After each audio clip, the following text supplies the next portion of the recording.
I'm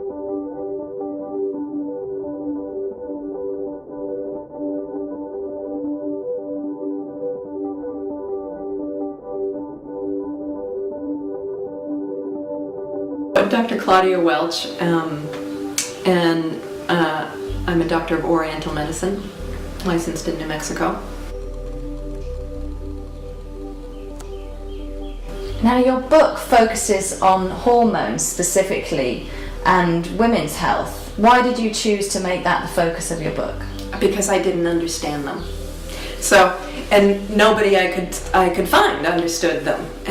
In Chinese medicine and Ayurvedic medicine, the old ancient classics that describe this kind of medicine, they don't have anything about hormones in them per se. What they do have is perspectives that you can apply. If you understand those perspectives well, you can apply them to anything in life and start categorizing and understanding those things according to those perspectives. So with hormones, when I started studying hormones, my background was in Chinese medicine and Ayurvedic medicine and a little bit of Western medicine, and I couldn't find any information on hormones in Chinese medicine and Ayurvedic medicine. So I started studying them from a Western medicine point of view, and Western medicine is very good at giving us lists of what hormones do, individual lists of what estrogen does, what progesterone does, what cortisol does, what adrenaline does, where they're produced. And then you have that information, but then what? You don't really know what to do with it. So what does that mean? Should I take bioidentical hormones? Should I not take bioidentical hormones? Should I take hormone replacement therapy? Is it a problem that my estrogen is low? Why can't I conceive? And what's going wrong with my menstrual cycle? All these kinds of questions were being asked of me, and I didn't know how to respond to them. So I looked at the lists of that Western medicine has compiled over the last century or so about hormones and what they do and where they're produced. And eventually a pattern started to emerge. And that pattern was a pattern that is described beautifully and fundamentally in both Chinese medicine and Ayurvedic medicine. And it's a pattern of duality.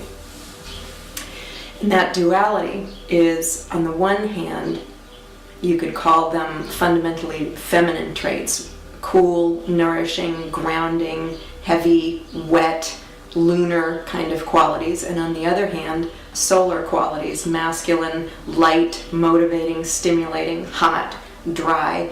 And these two fundamental archetypes are behind pretty much every system in our body, and certainly behind the endocrine system that is involved with hormones.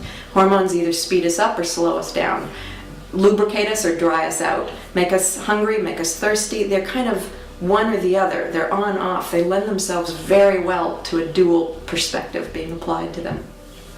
So, I mean, often we live as women thinking that our hormones control us. So in reading the book and kind of seeing that there are dietary things we can do and lifestyles, it sort of seems like we can become part of them and maybe even influence them ourselves to make our lives better. Yeah, that's very well put.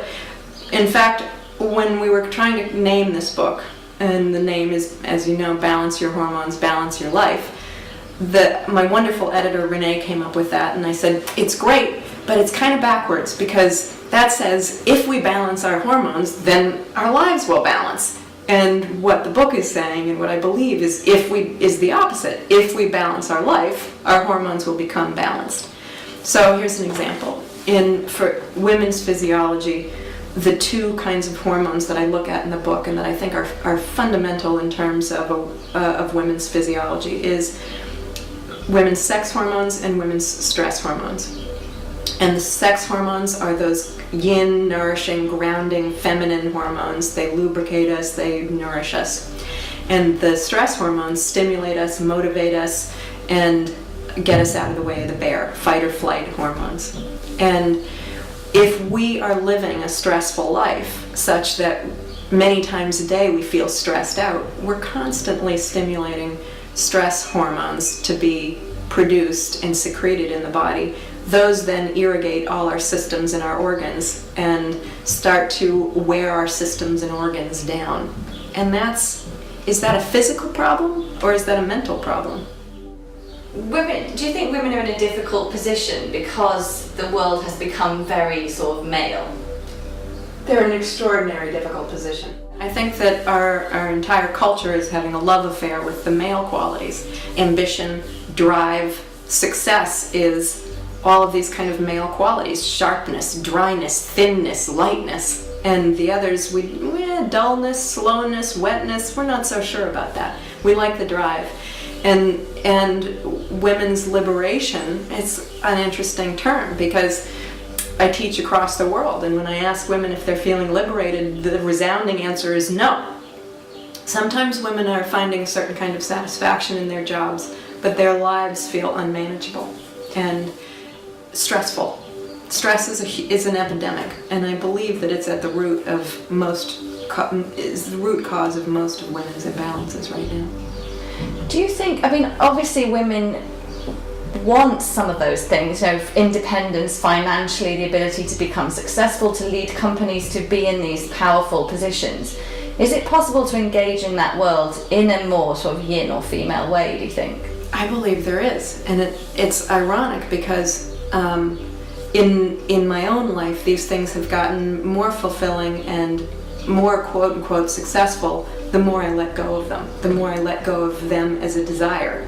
The more I let go of chasing them, the more they just kind of come. And I do believe that it's important to really question our priorities.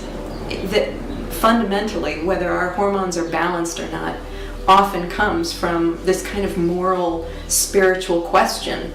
Am I living the right life? Am I doing what I know in my heart is the most important thing for me? It sounds selfish, but if we were all doing that, it's like Howard Thurman says, don't ask what the world needs, ask what makes you come alive and go do it, because the world needs people who have come alive. So we need to be alive. We need to be alive again. It comes back to having self-awareness.